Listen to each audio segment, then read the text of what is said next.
السلام علیکم ورحمۃ اللہ وبرکاتہ۔ کلاس دہم اور کلاس نہم کے تمام طلبہ و طلبات، میں محمد فاروق دی اسمارٹ سکول سر سید احمد خان کیمپس سے آپ سے مخاطب ہوں۔ پیارے بچوں، آج ہم اردو کا سبق حصہ نظم میں حمد پڑھیں گے۔ سب سے پہلے میں حمد کے جو مصنف ہیں ان کا مختصر تعارف آپ کو بتاتا چلوں اور پھر حمد کے اشعار کی طرف میں جاؤں گا۔ حمد کے جو مصنف ہیں ان کا نام ہے مولوی محمد اسماعیل میرٹھی، اور ان کی ولادت 1844 عیسوی میں ہے، ان کی وفات 1917 عیسوی میں ہے۔ مولوی محمد اسماعیل میرٹھی ہندوستان کے شہر میرٹھ میں پیدا ہوئے۔ ابتدائی تعلیم میرٹھ ہی میں پائی، پھر عربی اور فارسی کے استاد کی حیثیت سے میرٹھ اور سہارنپور کے اسکولوں میں خدمات انجام دیں۔ آخر میں آگرے میں سینٹرل نارمل اسکول میں استادوں کو تربیت دیتے رہے، وہاں سے ریٹائرڈ ہو کر واپس میرٹھ آ گئے اور یہیں انتقال فرمایا۔ اسماعیل میرٹھی کا شمار بچوں کے اہم شعروں میں ہوتا ہے۔ بچوں اور نوجوانوں کے لیے بہت سی اصلاحی اور اخلاقی نظمیں لکھیں۔ آپ کی شاعری زبان کی پاکیزگی اور بیان کی سادگی کا نہایت عمدہ نمونہ ہے۔ آپ کی نظمیں ہندوستان اور پاکستان کی درسی کتابوں میں پڑھائی جاتی رہی ہیں۔ آپ کا سارا کلام کلیات اسماعیل کے نام سے شائع ہو چکا ہے۔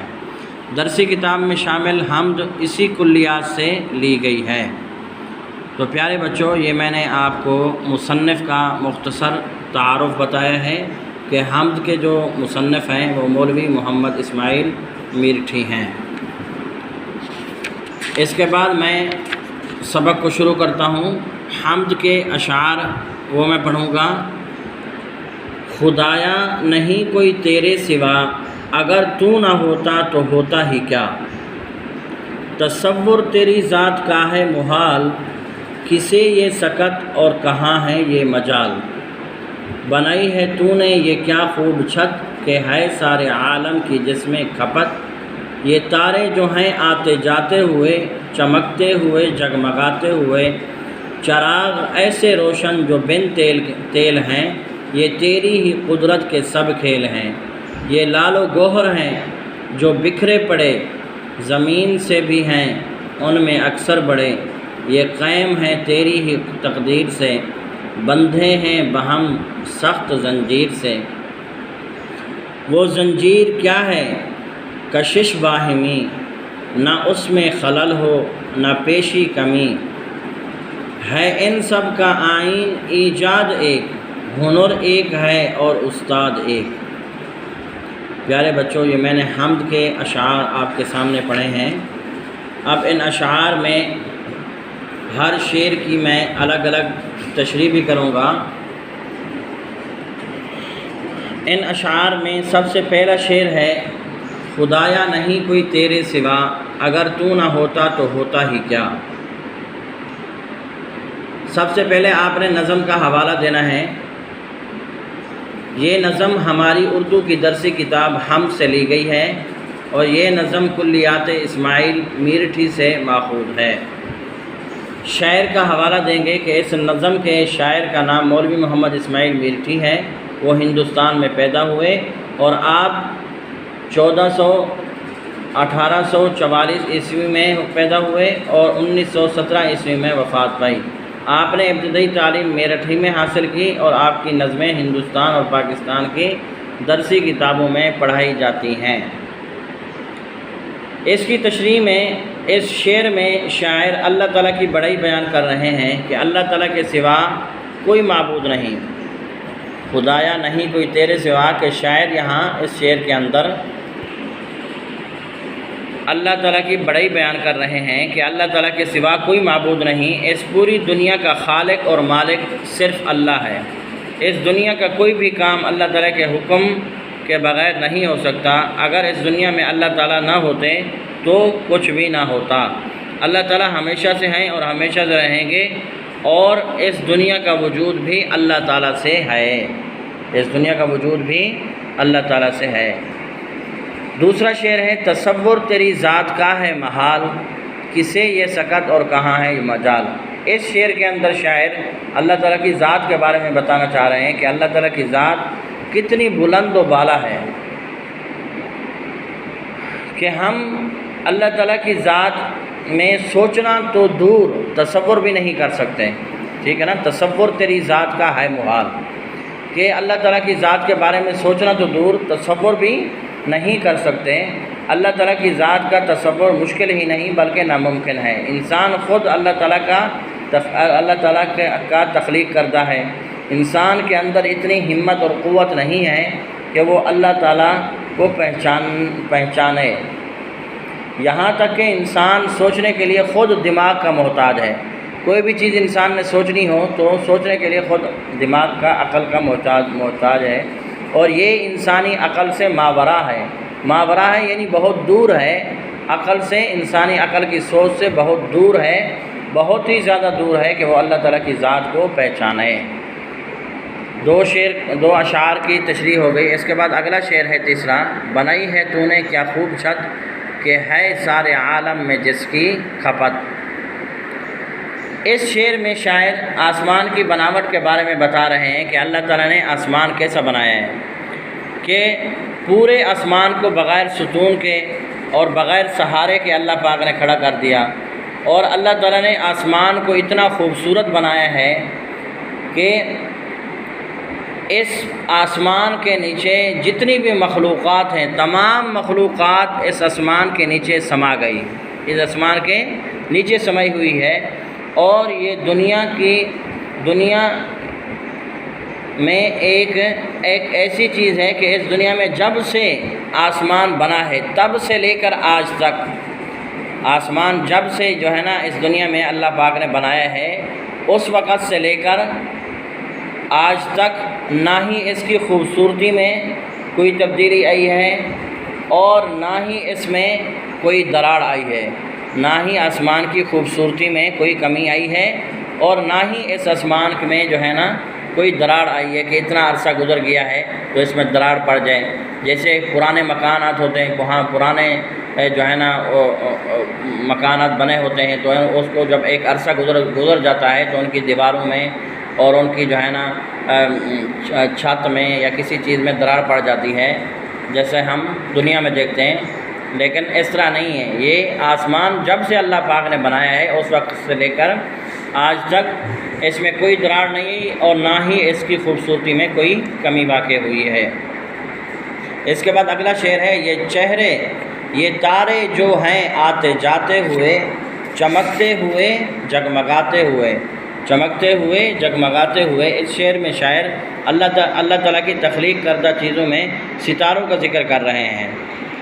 اللہ تعالیٰ کی تخلیق کردہ چیزوں میں ستاروں کا ذکر کر رہے ہیں کہ اللہ تعالیٰ نے آسمان کو تاروں سے زینت بخشی، اور یہ بھی اللہ تعالیٰ کی قدرت ہے کہ تارے رات میں نمودار ہوتے ہیں، رات میں ہمیں نظر آتے ہیں اور دن میں غائب ہو جاتے ہیں۔ یہ بھی قدرت کا ایک کھیل ہے کہ اللہ تعالیٰ نے آسمان کو چاند، سورج اور ستاروں سے زینت بخشی، اور رات کی تاریکی میں جا بجا تارے نظر آتے ہیں، اور یہ جو نظارہ ہوتا ہے قدرت کا، یہ بہت دلکش جو ہے نا منظر پیش کر رہا ہوتا ہے، اور یہ دلکش جو ہے نا نظر آ رہا ہوتا ہے۔ یہ نظارہ اللہ پاک کا بہت دلکش منظر ہوتا ہے، دلکش نظارہ ہوتا ہے۔ اس کے بعد بیٹا اگلا شعر ہے، چراغ ایسے روشن جو بن تیر ہیں، یہ تیری ہی قدرت کے سب کھیل ہیں۔ اس شعر میں شاعر یہ بتانا چاہ رہے ہیں کہ رات کو آسمان پر جو تارے چمکتے ہیں وہ کسی تیل کے اور بجلی کے محتاج نہیں ہیں، وہ کسی تیل کے روشن جو بن تیل ہیں، وہ کسی بجلی کے یا تیل کے محتاج نہیں ہیں، کہ جس طرح ہم دنیا کے اندر کوئی ہمیں لائٹ جلانی ہو یا کوئی چراغ روشن کرنا ہو تو چراغ کے لیے تیل کی ضرورت ہوتی ہے اور لائٹ کے لیے بجلی کی ضرورت ہوتی ہے، جیسے دنیا میں ہم کرتے ہیں۔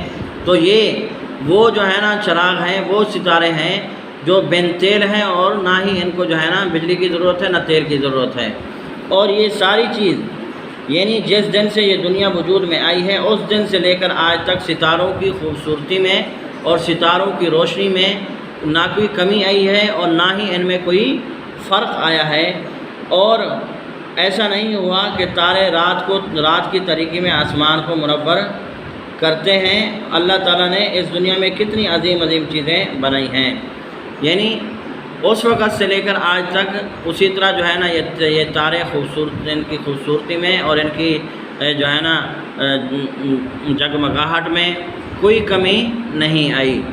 اور یہ سب کیا ہے؟ شاعر کہہ رہے ہیں کہ یہ سب جو ہے نا آپ کی قدرت کے کھیل ہیں، یہ قدرت کے نمونے ہیں اور قدرت کے کرشمے ہیں۔ اس کے بعد بیٹا اگلا شعر ہے، یہ لال و گوہر ہیں جو بکھرے پڑے، زمین سے بھی ہیں ان میں اکثر بڑے۔ اس شعر میں شاعر اللہ تعالیٰ کی عظمت کو بیان کر رہے ہیں کہ ستارے آسمان پر ہیرے اور جواہرات کی مانند جو ہیں بکھرے ہوئے ہیں، اور چاروں طرف ستاروں کی وجہ سے رات کو آسمان میں حسن میں اور بھی زیادہ جو ہے نا اضافہ ہو جاتا ہے، اور یہ دلکش نظارے جو ہے نا پیش کر رہے ہوتے ہیں۔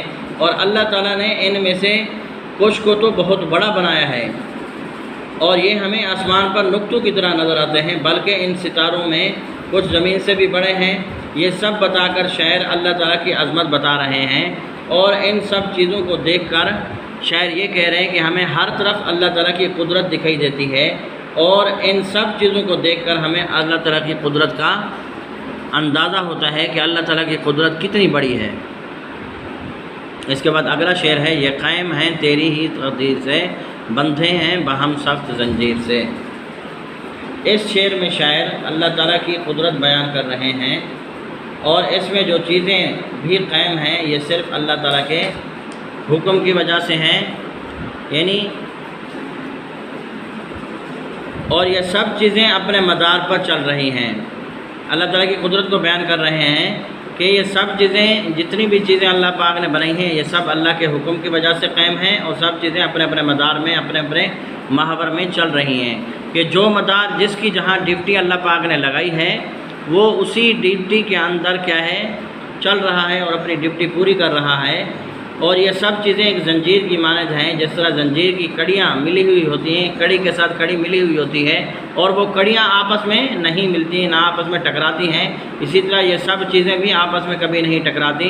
جس طرح سورج، اس کی اللہ پاک نے ڈیوٹی لگائی ہے تو وہ سورج اپنے مدار میں اپنے محور میں جو ہے نا وہ چل رہا ہے، اسی طرح چاند وہ بھی اپنے جو ہے نا وہ محور میں چل رہا ہے، اپنے مدار میں چل رہا ہے۔ کبھی ایسا نہیں ہوا کہ سورج چاند کی جگہ آ گیا ہو یا چاند جو ہے نا سورج کی جگہ پر چلا گیا ہو، ایسا نہیں ہوا۔ اور اللہ تعالیٰ کی یہ بنائی ہوئی چیزوں میں کوئی بھی خلل نہیں آ سکتا، اور نہ ہی کبھی کوئی کمی اس میں ہو سکتی ہے۔ اس کے بعد آخری شعر ہے ان سب کا آئین ایجاد ایک، ہنر ایک ہے اور استاد ایک۔ اس آخری شعر میں شاعر اللہ تعالیٰ کی عظمت بیان کر رہے ہیں کہ اس پوری کائنات میں جو بھی ہے، جو سب اللہ تعالیٰ نے پیدا کیا ہے، جو چیزیں اللہ تعالیٰ نے مقرر کر دی ہیں، جو قانون اللہ تعالیٰ نے مقرر کر دیا ہے، ہم اس قانون کو کبھی جھٹلا نہیں سکتے۔ یعنی جس چیز کا جو قانون اللہ پاک نے بنا دیا ہے اس قانون کو ہم جھٹلا نہیں سکتے۔ اور یہ ہنر، یہ ایجاد کا جو ہنر ہے یہ صرف رب کے پاس ہے، رب کے علاوہ دنیا میں کبھی کسی کے پاس نہیں آ سکتا۔ اگر پوری دنیا مل کر بھی کوئی ایک چھوٹی سی چیز بنانا چاہے تو وہ نہیں بنا سکتی، یہاں تک کہ وہ جو چیزیں اللہ تعالیٰ نے بنائی ہیں اس میں ایک ذرہ برابر چیز بھی نہیں بنا سکتا۔